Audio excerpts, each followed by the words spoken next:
வாக்யஜ்ஞேன கல்பதாம். வேதேஷு யஜ்ஞேஷு தபஸ்ஸு சைவ தானேஷு யத் புண்ணியஃலம் பிரதிஷ்டம் அத்யேதி தத் சர்வமிதம் விதித்வா யோகி பரம் ஸ்தானமுபைதி சாத்யம்.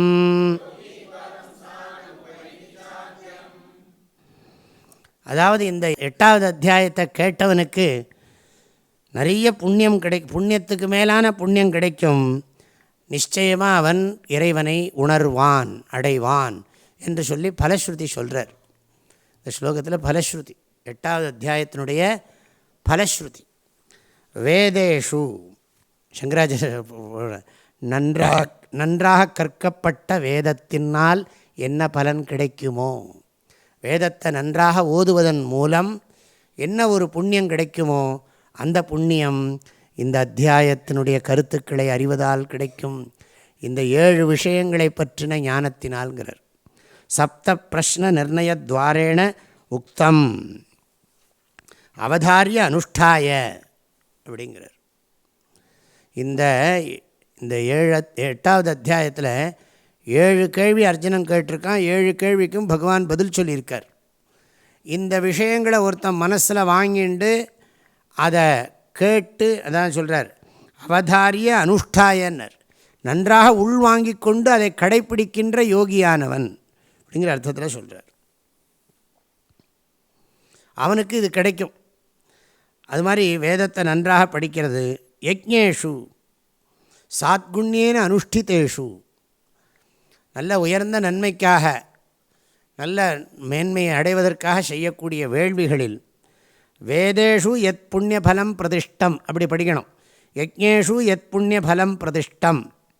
பிரதிஷ்டம்னா சாஸ்திரேன உபதிஷ்டம்னு அர்த்தம்.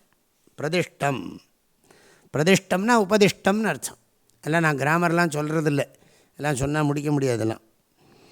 தபஸ்ஸு யத் புண்ணியஃலம் ஃபலம் பிரதிஷ்டம், தபஸுக்கு என்ன பலன்லாம் சொல்லப்பட்டிருக்கோ. அப்புறம் தானேஷு ச, தானங்களுக்கு என்ன புண்ணிய பலன் சொல்லியிருக்கோ அத்தனையும். தத் சர்வம் இதம் விதித்வா, இதம் விதித்வா தத் சர்வம் அத்தியேதி அப்படி படிக்கணும். இதம் விதித்வா, இந்த அத்தியாயத்தில் சொல்லப்பட்டிருக்கிற விஷயங்களை அறிந்து கடைப்பிடிக்கின்ற யோகியானவன் அந்த புண்ணியங்களுக்கெல்லாம் கடந்து, வேதம் படிக்கிறதுனால வர்ற புண்ணியம், யஜ்ஞங்கள் பண்ணுறதுனால வர்ற புண்ணியம், தபஸு தானம், யஜ்ஞ தான தபா, வேதானுவச்சனேன யஜ்ஞேன தானேன தபசா அப்படின்னு வேதமே சொல்லிருக்கு பிருகதாரண்யகத்தில். அதுதான் மனசில் வச்சுன்னு சொல்கிறார். வேத பாராயணம் பண்ணுவதாலும் யஜ்ஞம் தபஸு தானம் பண்ணுவதாலும் எந்த புண்ணியங்களெல்லாம் கிடைக்குமோ அந்த புண்ணியங்களெல்லாம் இந்த 7 விஷயத்தை பற்றின ஞானத்தை பெற்று அதை அனுஷ்டானம் பண்ணக்கூடிய யோகியானவன் அந்த புண்ணியங்களை எல்லாம் கடந்து பரம்ஸ்தானம் உபைத்தி, பரம்ஸ்தானம் அந்த பிரம்மலோகத்துக்கு சென்று கிரமமுக்தியை அடைகிறான். அல்லது இந்த விஷயத்தை தெரிந்து கொண்டவன் இங்கேயே அறிந்து கொள்ளுகிறான் அப்படின்னு போட்டுக்கலாம். இங்கேயே அறிந்து கொள்ளுகிறான். ஏன்னா 7வது அத்தியாயம் முடிக்கிற போது என்ன சொன்னார்? எவன் ஒருத்தன் முயற்சி பண்ணுறானோ அவனுக்கு 7 விஷயம் தெரியும்னார். 7 விஷயம் தெரியும்னு சொன்னாரே தவிர அவன் கிரமமுக்தி அடையிறாங்கிற விஷயத்தை சொல்ல. பிரயாண காலே பிச்சமாம் தேவிதுர் யுக்த சேதசகான்னு சொன்னார். அந்த விஷயம் இங்கே கொஞ்சம் விஸ்தாரமாக சொல்லப்பட்டிருக்கு. ஆகினால இந்த லோகத்திலேயே 7 விஷயத்தை தெரிஞ்சு மோட்ச நிலையில் இருப்பான்னு அர்த்தம். இல்லாட்டி கிரமமுக்தி அடைஞ்சு இருப்பான்னு அர்த்தம். எப்படி இருந்தாலும் மோக்ஷந்தான் பரம லட்சியம். நீ இங்கே அடையிறையோ இல்லை பிரம்மலோகத்தில் போய் அடையிறையோ அதை பற்றி கேள்வி இல்லை. இங்கேயே அடைஞ்சுட்டா நல்லது அப்படின்னு அடுத்த அத்தியாயத்தில் சொல்ல போகிறார். ஆனால் சாஸ்திரத்தில் இப்படி ஒரு ஆப்ஷன் கொடுக்கப்பட்டிருக்கு. சாதகனுடைய மனநிலையை வச்சு இப்படி ஒரு ஆப்ஷன் கொடுக்கப்பட்டிருக்கு. சப்போஸ் இங்கே கிடைக்கலன்னா அங்கே கிடைக்கும் அப்படி இருக்குது. யோக பிரஷ்டனுக்கு ஏன் இது சொல்லலைன்னு கூட எனக்கு சந்தேகம் வரும். யோக பிரஷ்டம் ஏன் பிரம்மலோகத்துக்கு போயிடக்கூடாது, அங்கேயும் வரக்கூடாது அப்படின்னு. அது இப்படி சாஸ்திரம் என்ன சொல்லியிருக்கோ அவ்வளோதான். யோக பிரஷ்டன் திரும்பி வரான்னு விட்டார். ஆனால் அவ்வளோ தூரத்துக்கு போனவன் யார்? சிரவண மரணங்கள்லாம் பண்ணிவிட்டான். ஆனால் அவனுக்கு பிரம்மலோகத்துக்கு போகிறதுக்கு இல்லை. அவன் சொர்க்கலோகத்துக்கு போயிட்டு திரும்பி இங்கேயே மறுபடியும் கண்டினியூ பண்ணி அடையிறான்னு சொல்லிவிட்டார். நிறைய பேருக்கு சில பேருக்கு இந்த சந்நியாசத்தில் ரொம்ப ரொம்ப ட்ரெடிஷ்னலாக இருக்கிற அந்த யாகங்கள்லாம் பண்ணக்கூடிய தீட்சிதர்களுக்கெல்லாம் சந்நியாசம்னா கொஞ்சம் பயம் ஜாஸ்தி. யாகமே பண்ணி பண்ணி பழக்கமாகிடுதா, சோமயாகம் வாஜபேயி யாகம் பண்ணி சந்நியாசம் பண்ணிக்கோங்கன்னா, இப்போ கூட ஒரு தீட்சிதர் அவருக்கு சன்னியாசம் பண்ணிக்க வேண்டிய நிலைமையில் இருக்கார் அவர். ஆனால் சன்னியாசம் பண்ணிக்க மாட்டேங்கிறார். பயம். சந்நியாசத்தை என்னால் முடியுமா, சந்நியாச தர்மத்தை எல்லாம் அனுஷ்டிக்க முடியுமா அப்படின்னு பயம் இருக்குது. பார்த்துட்டுருக்கோம். அதனால் என்ன பண்ணுவாங்கன்னு கேட்டால், உயிர் 2-3 நாளுக்குள்ளே உயிர் போய்டுன்னு வச்சுங்கோ. அந்த நேரம் பார்த்து சன்னியாசத்துக்கே ஆபத்தும் பார் தயானந்த சுவாமிஜி. அதுக்கு பேர் ஆபத் சந்நியாசம்னு பேர். அந்த நேரத்தில் மந்திரத்தை சொன்னால் போகிறோம்னு இருக்குது. மந்திரத்தை சொல்லிவிட்டால் போகிறோம் அப்படின்னு இருக்குது. அதுக்கு பேர் ஆத்துர சந்நியாச விதின்னு தான் நான் படிச்சிருக்கேன். ஆபத் சந்நியாச விதின்னு எனக்கு தெரிஞ்ச எந்த புத்தகத்துலேயும் காணும். அதாவது வியாதி பிடிச்சவனுக்கு சந்நியாச விதி. அவனுக்கு இந்த ரிச்சுவல் எல்லாம் பண்ணிகிட்டு இருக்க முடியாது. ஏன்னா சந்நியாசம் வாங்கணும்னா அதுக்கு நிறைய ரிச்சுவல் இருக்குது. ஒரு முறையான பிராமணன் சந்நியாசம் வாங்கணும்னா அதுக்கு ஒரு முறை இருக்குது. அவன் அஷ்டஸ்ராத்தங்கள்லாம் பண்ணணும், விரஜாகவம் பண்ணணும், ராத்திரி முழிச்சிருக்கணும், அடுத்த நாள் காலம்பரை இந்த சில மந்திரங்களெல்லாம் சொல்லித்தான் சந்நியாசம் பண்ண முடியும். ஆனால் அதெல்லாம் பண்ணுறதுக்கு நிறைய பேருக்கு சக்தி இல்லை. அப்படின்னா அது மாத்திரம் இல்லை, அதுக்கப்புறம் லைஃப்பை நடத்தணுமே. அதுக்கப்புறம் வேதாந்தம் படிக்கணும், சிரவணம் பண்ணணும், மனனம் பண்ணணும், எதுலேயும் லௌகிகத்தில் ஈடுபடக்கூடாது. அதனால் என்னென்னா பயம். லௌகிகத்தில் ஈடுபடாமல் இதுலேயே இருந்ததெல்லாம் வேண்டாம்.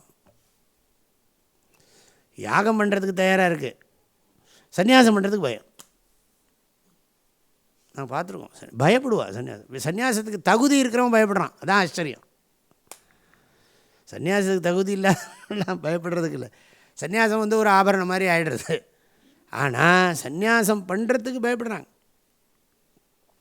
சந்நியாசம் பண்ண பிறகு அந்த சந்நியாச தர்மத்தை நம்மளால் அனுஷ்டிக்க முடியுமா, லௌகிக விஷயங்களில் ஈடுபடாமல் இருக்க முடியுமா, வேண்டாம் பார்த்துப்போன்னு போஸ்ட்போன் பண்ணுறது. கடைசியில் என்ன ஆகும்னா படுக்கையில் இருக்கிற போது அப்படி தான் எனக்கு தெரிஞ்ச நிறைய தீட்சிதெல்லாம் அப்படி தான் பண்ணியிருக்காங்க. சில பேர் கொஞ்சம் பரவாயில்லை, முன்னாடியே கொஞ்சம் நாளைக்கு வேதாந்தம் படிப்போன்னு இருப்பாங்க. அதுலேருந்து ஒன்று தெரியுறது, அதாவது வேறு எதுலேயும் வைதிக கர்மா பண்ணுற போது கூட லௌகிக கர்மத்துக்கு கொஞ்சம் அட்ஜஸ்ட் பண்ணிக்க முடியும் போல் இருக்குது. வேதாந்தம் வந்துட்டால் டோட்டலாக அவுட். அதனால் கொஞ்சம் அதில் டெம்டேஷனாக இருந்ததுன்னா இதில் நிற்காது, ஒன்றும் பண்ண முடியாது. டெம்டேஷனே இருக்கக்கூடாது. பக்தியா லப்யஸ்துவனன்யா. அதனால் சொல்கிறார். எதுக்கு சொல்கிறேன், அந்த பலனெல்லாம் இது பண்ணி அதுக்காக அவங்களுக்கு எதுக்கு இதை சொல்ல வந்தேன்னா, அப்படி சன்னியாசம் பண்ணிட்டால் பிரம்மலோகத்துக்கு போயிடலான்னு அப்படி ஒரு வாக்கியம் இருக்குது. அதுக்கப்புறம் அவங்களுக்கு ஒரு பிரம்மமேத சம்ஸ்காரம்னு ஒன்று வேறு பண்ணிவிடுவாங்க. நான் சொன்னேன் இல்லையா, ஒரு 6 மணி நேரம் எல்லாம் பண்ணுறது. என்னோடய பூர்வாசிரம தகப்பனாருக்கு பண்ணினோம். அது மாதிரி இந்த பிரம்மமேத சம்ஸ்காரங்கிறது ரொம்ப நேரம் பண்ணணும். ரொம்ப வேதங்கள்லாம் படித்து முறையாக வாழ்ந்தவங்களுக்கு அப்படிலாம் பண்ணுறது. பித்ருமேதம் வேறு, பிரம்மமேதம் வேறு. அந்த பிரம்மமேத சம்ஸ்காரம் பண்ணினா அவன் பிரம்மலோகத்துக்கு போயிடுவான் அப்படின்னு நம்பிக்கை. இதெல்லாம் இல்லை. இந்த பிராணனை வச்சுண்டு இழுத்துண்டு யோகாபியாசமெல்லாம் இல்லை. ஜஸ்ட் இந்த சம்ஸ்காரத்துக்கே பிரம்மலோக பிராப்தி. அப்படிலாம் சிலதெல்லாம் ஆப்ஷன்ஸ் எல்லாம் இருக்குது. எதுக்கு சொல்கிறேன், இந்த அத்தியாயம் இந்த விஷயத்தை சொல்லி இருக்கிறது. கடைசியில் இதனுடைய மகிமையையும் சொல்கிறார். எல்லா புண்ணியத்துக்கும் மேலான புண்ணியம் இந்த அத்தியாயத்தில் சொல்லியிருக்கிற இந்த விஷயத்தை தெரிஞ்சு, அதுவும் சங்கராச்சாரிய சொல்கிறார், இந்த பிரயாண கால ஸ்மரணத்தை அனுஷ்டானம் பண்ணினா அதெல்லாம் அதில் கிடைக்கிற புண்ணியத்தை காட்டிலும் அதிகமான புண்ணியம் கிடைச்சி அவன் மோட்சத்தை அடையிறான் பிரம்மலோகத்துக்கு போயின்னு சொல்கிறார்.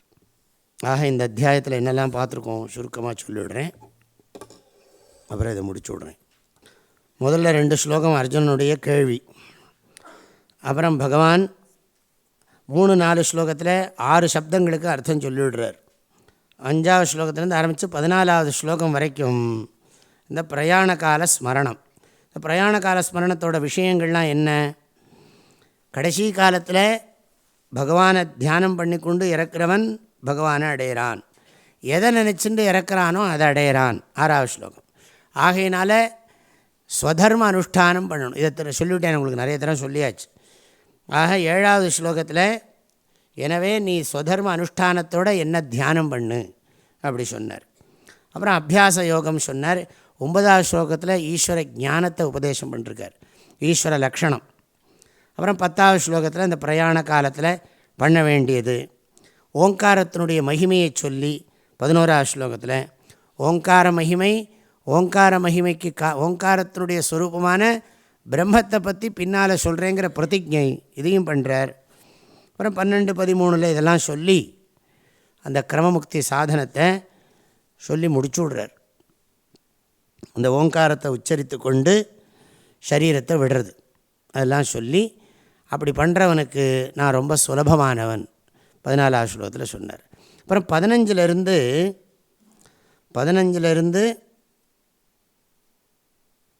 22 வரைக்கும் பிரம்மலோகத்தை அடைவதற்கும் மற்ற லோகங்களை அடைவதற்கும் உள்ள தாரதமியமானது, வேற்றுமையானது விளக்கி சொல்லப்பட்டது. ரொம்ப விசேஷமாக பிரம்ம லக்ஷணங்கள்லாம் சொன்னார் பகவான் 20, 21, 22 ஸ்லோகத்தில். அப்புறம் 23வது ஸ்லோகத்திலிருந்து 27வது ஸ்லோகம் வரைக்கும் இந்த சாதகர்கள் அடைகிற 2 மார்க்கங்கள் சொல்லப்பட்டது.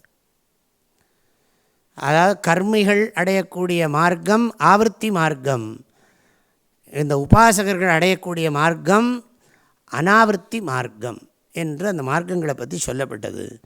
28வது ஸ்லோகம் இந்த அத்தியாயத்தை நிறைவு செய்தது. இந்த விஷயம் மகத்தான புண்ணியத்தை கொடுக்கக்கூடியது, புண்ணியத்துக்கு மேலான புண்ணியத்தை கொடுக்கக்கூடியது. இதை அனுஷ்டித்து ஒருவன் கிரமமுக்தியை அடையட்டும் அப்படின்னு சொல்லி முடிச்சுட்டார். பரம் ஸ்தானம் உபைத்தி ஆத்யம், ஆத்யம்னா முதலான மேலான ஸ்தானத்தை அவன் அடைகிறான். யோகி இதம் விதித்வா தத் சர்வம் அத்தியேதி பரம் ஸ்தானஞ்ச உபைத்தி. இந்த சா இருக்கு, பரம் ஸ்தானஞ்ச உபைத்தி, அந்த புண்ணியங்களுக்கெல்லாம் மேலான புண்ணியத்தை அடைகிறான், கிரமமுக்தி சாதனத்தையும் அடைகிறான். ஆத்யம் ஸ்தானம்னா பிரம்மலோகம், அந்த லோகத்துக்கு போய் கிரமமுக்தியையும் அடைகிறான்னு அர்த்தம். ஓம் தத் சத் இதி ஸ்ரீமத் பகவத்கீதாசு உபனிஷத்சு பிரம்ம வித்யாயாம் யோகசாஸ்திரே ஸ்ரீகிருஷ்ணார்ஜுன சம்வாதே அக்ஷர பிரம்மயோகோ நாம அஷ்டமோऽத்தியாயः. ஸ்ரீகிருஷ்ணார்ப்பணமஸ்து.